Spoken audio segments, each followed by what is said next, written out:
Alrighty, people. Well, looks as though I might be leaving my job. Things are sort of slid south quicker than expected. So I'm not playing a losing game anymore, and I'm bailing. So there you go. This will be, well, it depends when you see this, but it'll be early days of April when I'll be out of there. So yeah. So anyway, I'll be back here. Not going to the shops every night, so I probably won't be going through as much high-end food, although I do have kilograms of chicken that I've hoarded up because there's been a lot of cheap chicken appearing, and I keep whacking it in the freezer. So in my mother's freezer, which has got a lot of chicken in it, and yeah, I'll be doing a few other bits and bobs around here. The roof from about, probably about there on is plastic. Some of it cracked in the wind a few months ago, and it's just a big hole in the bloody thing, so I've got to deal with that. I've got another wall that I might as well show you. It's basically made out of plastic. I had an idea I wanted to save a bit of money, but the total cost was not saving money. And initially it worked quite well, but over time, it sort of, I don't know, it just gets more bloody warps in it. And, it's a stretch in the heat. And I put it in early autumn, so it was sort of, wasn't too hot, wasn't too cold either. And a stretch in the heat, and then it'd pull back. But for some reason now it's got to the point where it just is continuously warped over so many summers and winters. And this is it here. So this is basically, that's a little window that goes into me thing. That's just a little piece I can pop in to keep warmer at night. But yeah, as you can see, she's got the wobbles a bit too much for my liking. This one down here, this is really bad down here, and that opened up. About a year ago I blasted some expansion foam in there, maybe 2 years ago. Put some silicone on some of it, and basically it's shit.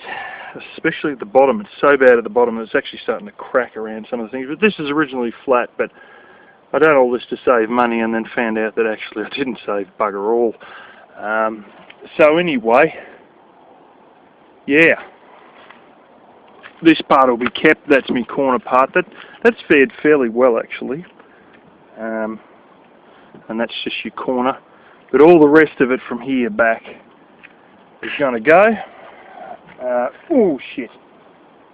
Blasted box on went straight through one course, didn't I?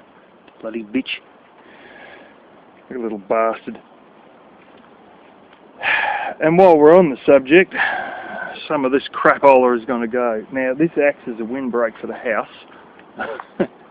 Note, flat part. Note,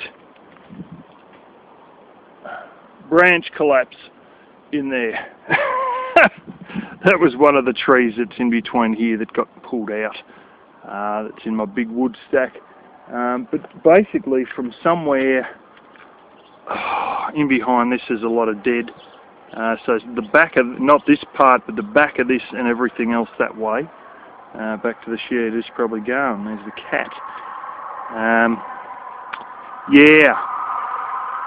So these are old plum trees. These are, these are done all right, but the birds always get the damn stuff on me. And the bloody fence fell down, so I had to go back up with it. One of the old posts snapped off. So anyway. Yes. There's the old base where the fireplace was that used to be originally my bedroom, and I've actually concreted up where the base was inside the room, the bottom of which was actually outright stones, like fairly squarish, well, basalt. Yeah, so they've got a lot of funny things. There's been like old footpath and shit here, and yeah, who knows. A lot of this veranda, this one here, when I first come, this last blooming metre and a half was all sort of basically fucked, and I put in this post. And originally it used to come right up to this corner. Apparently it used to go right around the house altogether. But anyway, I have been replacing the odd thing. More of this blasted boxthorn.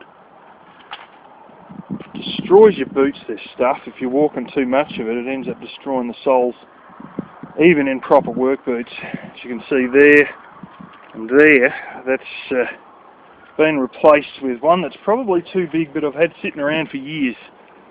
And there we go. And it really is too large for it. But I managed to bend the sides in, and then it fitted all right anyway. But that there, the steel in that is probably about bloody 5 times as thick as the steel in that, because that thing's out of, oh God knows, probably the friggin' early 60s or late 50s or something. It's actually soldered together in part, but it is so chronically heavy duty. It's, yeah, so anyway, there's also guttering that I've put in here. I don't know if we're going to have to take this off to replace the wall. I hope not. But I may have to. But I've had a few issues, you know. That roof sheet really needs to be longer. But anyway, it's not a grand house. It's really old as hell. This I was hoping to be all right with a bit of. That's not treated, and the bloody thing's got a crack in it over the last 5 years. I thought I put enough paint on it, but yeah, I could have done with some more by the looks of it. Not that the rest of the original ones are very good with what was originally a big piece that went in here. And then all those are attached to these bits of bloody random steel tubing. Yeah, she's a bit rough on it, but I have been considering putting a water tank out here. Should be just about right here. So I can drain off of this one here. And this green one here, which actually has a huge amount of water come out of it. And you can see there's the opening for it. If I get through my giant bloody rosebush. Would you believe this thing was as dead as a doornail for the first year or so, and I went and tried to cut it off or do something, and all of a sudden it come back and it went ballistic. The root system must be enormous for that thing. But anyway, battling our way through here. That's the end of that one there.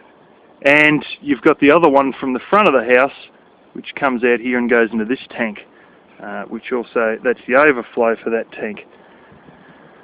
It might not be a stupid idea to try and connect that one, this one, and the one over there, all into one tank and use it for the laundry.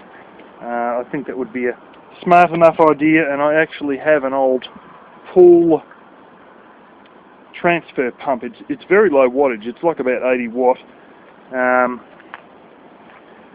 but it doesn't pump very high. But it'll pump probably as high as this gutter, so that'll be, you know, it does all right.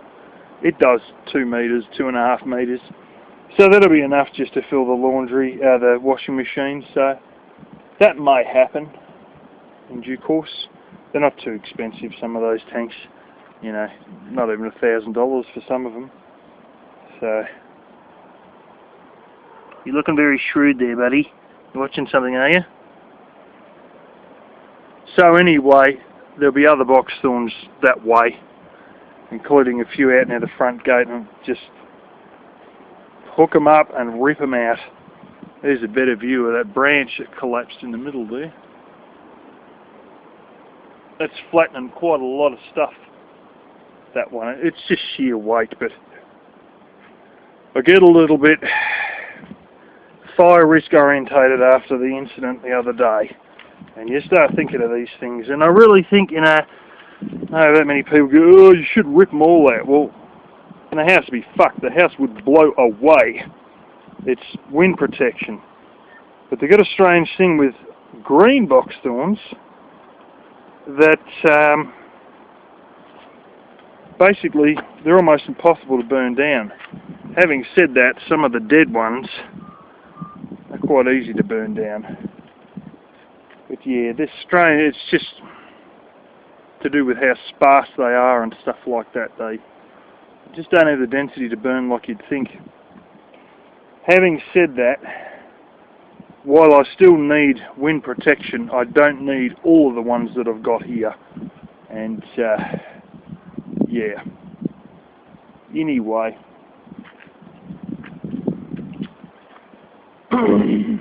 That's a lot of what we'll be doing. There'll be more stuff on the van. I haven't showed you guys on this channel much about the van. But trust me, it's now got a lino floor in the back of it. It's had another radiator, another reservoir for the radiator, breather hose, belt tensioner, and a couple of the pulleys for that, just the rollers for that changed. A few bits and bobs done on it. Had a little bit of a clunk in the steering that's been taken care of. Transmission serviced, engine serviced by me. It's actually quite a good machine. In terms of fuel efficiency, I've been getting about 9.4 litres per 100 k's, which is bloody surprising for a vehicle of that age. Really, it's quite good. But yeah, I've put about 3,500 k's into it already. So yeah, I'm getting used to driving it. Bloody good air conditioner, shockingly good heater. You've never seen a heater quite that good in a vehicle. Like, it's like a bloody electric blow heater or something.